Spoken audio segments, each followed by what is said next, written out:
What's up, everybody? We're filming several videos on the triangle choke, so if you're watching this one, it's just the first one on the list. Gonna go over some finishing details. I actually got the stuff I'm gonna show on this part from a recent trip to California. Got to train with Richard Bressler. It's like one of the original Gracie Jiu-Jitsu students in the United States. Got a book about his life worth defending. He's Rorion Gracie's first student in the late 70s.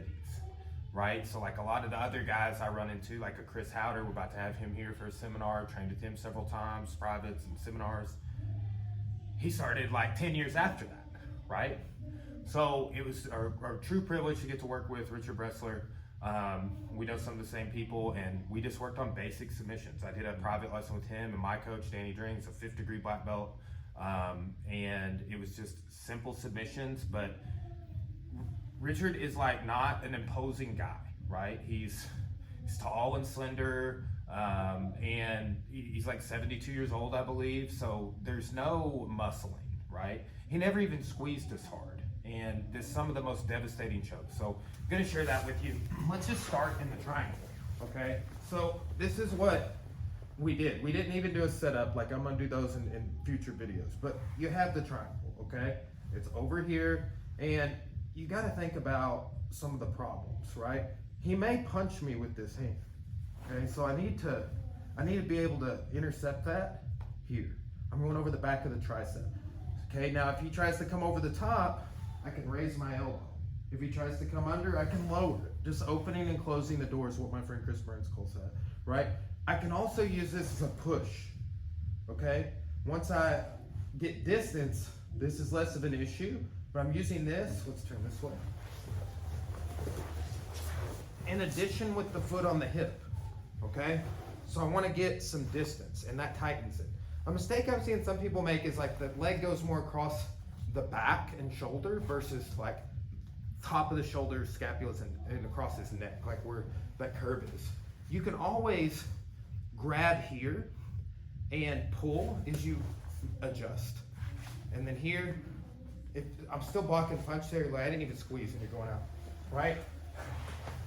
It's funny, I believe it was a triangle, but we did rear naked choke too. It was in the cross choke. But Richard Bressler did this to Dring, and like it took Dring like 1 second longer to tap than me.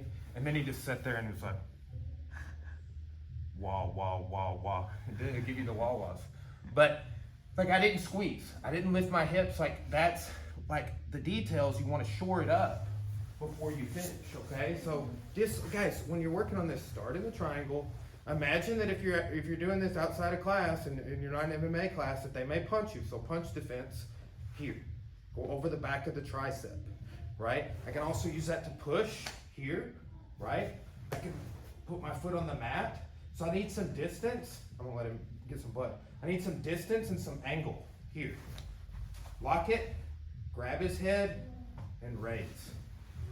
Look, if there's no strikes involved, sometimes I will grab the head with both hands, right? I saw a video of Hickson doing that today, right? So there's nothing wrong with that. And then sometimes, like, I'm not worried about getting the arm across either. It's not a detail. The last 2 people I did triangles with, Richard Bressler and Chris Burns, are like, I don't fucking care about that. Like, arm across, yeah, cool. Yeah, keep focusing on that. Like, you know, I'm like, okay. And I don't even talk about it. So really cool. Finishing details, it's just so simple. Don't forget the punch defense. That's vitally important, okay? So basic fundamentals. Everybody should know a triangle choke. I remember that being one of the first moves that I ever learned, right? And I've been doing this for 18 years, and go train with this guy, and like he applies some no pressure and is putting us unconscious essentially, right?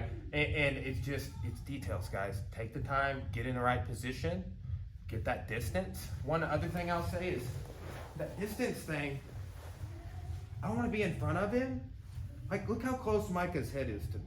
And that's not just the strikes part, right? I can go foot on the mat to do that, or I can push the foot on the hip and then this here. Boom, right? So you need that distance. And I've been teaching this move even to kids, right? Like we're doing triangles, arm bars, and omoplatas in our kids class. And that's the big thing, is they don't push themselves back. And they're like, whoa, why isn't it working? It's almost like tightening the noose. It's like the choke falls into place when you get that appropriate distance and angle. So Great details, guys. Thanks for watching. Subscribe to the channel. We'll see y'all later.